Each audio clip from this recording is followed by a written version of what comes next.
Драги пријатели, го повикувам да се обрати под председателот на Обединети за Македонија, Маријан Огњановски.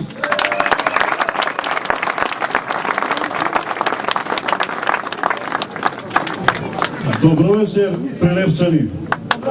Добро вечер, граѓани на градот Херој, градот кој што секогаш бил авангарда во Македонија. Секогаш сте биле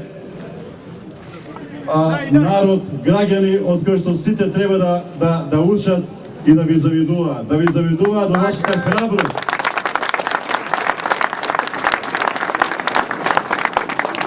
Со особена чест и задоволство прифатив да говорам тука пред вас, бидејќи знам дека ќе говорам пред честни луѓе кои што ја сакаат Македонија, ја сакаат демократијата и слободата.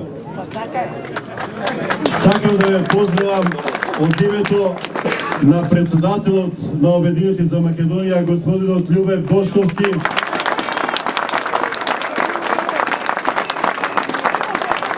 кој што од занданите во Идризово ве поздравува и ви посакува и ве храбри сите заедно да издржите и да издржаме во овој пат кој што го почнеме да го одиме веќе 2 месеци.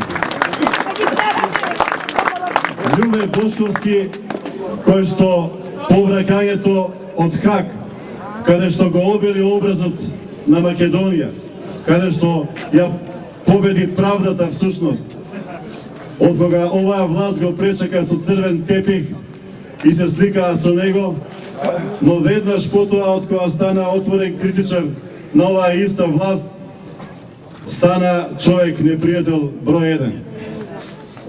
И какво чудо, после формирањето на партијата Обединети за Македонија и отвореното спротивставување негово кон оваа власт, му направија нешто многу нечовечко. Го наместија, ја обезглавија нашата партија и мислеа дека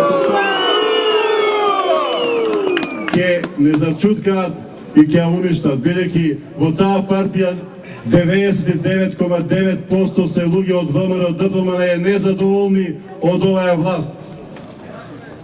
Затоа, почитувани граѓани на Прилеп, сакам да порачам дека треба да бидеме многу истрени во оваа борба, во овој пат кој што почнеме да го одиме. Во Македонија денеска не се чувствува демократијата. Во Македонија народот гладува. Јас Прилеп го познавам од едни убави времења, бидејќи тука во Прилеп заучев прво оделение за времето на земјотресот и прилепчани тогаш многу скопјани ги прифатија како своји, не помагаа, бидејќи не пружаа рака. И тоа Скопје не може да му го заборави на Прилеп. Јас Прилеп го познавам и преку спортот, бидејќи тука во Прилеп постоеа порано многу два клуба, многу добри два клуба и во фудбалот и во ракометот, но сега ги нема. Бидејќи овој градоначалник најверојатно ништо не направи за и спортистите да се чувствуваат онака како што треба. Јас можам да кажам дека Прилеп го познавам и како град на мајтапчии, бидејќи секој пат народот имал тука дух, но сега веќе на никого не му е до мајтап, бидејќи многу е сериозна оваа ситуација. Така. Единствено, премиерот Никола Груевски во последно време се но на неговите мајтапи веќе и неговите приврзаници не му засмеат, бидејќи гледаат дека работата е многу сериозна, дека народот кренал, тргнал по еден пат, од кој пат нема враќање. Затоа, ние сите овде скоро 2 месеци сме на улица и ќе истраеме, ако треба, уште 22 месеци да постигнеме она за што сме тргнале, односно да го симнеме овој ненароден режим. Одејќи низ шершијата во Прилеп, денеска ја видов истата слика, онаа што е и во Скопје, и во Тетово, и во Битола, и во сите градови на Македонија, каде што оваа чаршија, каде што буквално пред многу години нон-стоп се отвара нови дуќани, нови фирми, нови вработувања. Сега само гледам и тука и секаде во сите градови се издава, се продава и тоа не е онаа слика за која што ние верувавме дека Македонија ќе биде. Со секое затворено работно место народот станува све, останува на улица. Младите стануваат зависни од дрога, почнуваат да се коцкаат, бидејќи немаат просперитет, а многу од нив ја напушти и Република Македонија. Тоа ли е онаа Македонија за која што не ветуваше Никола Груевски? Со секој затворен дукан, со секоја затворена фирма, буџетот се празни, а така нема да има ни за придонеси, ни за пензии, ни за нови вработувања.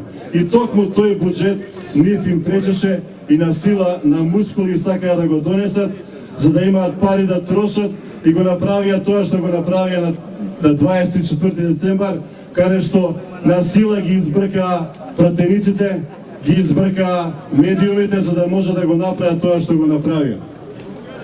Но не случајно вчера новинарите со една пародија му се извинија на премиерот и на председателот на собранието. Со тој однос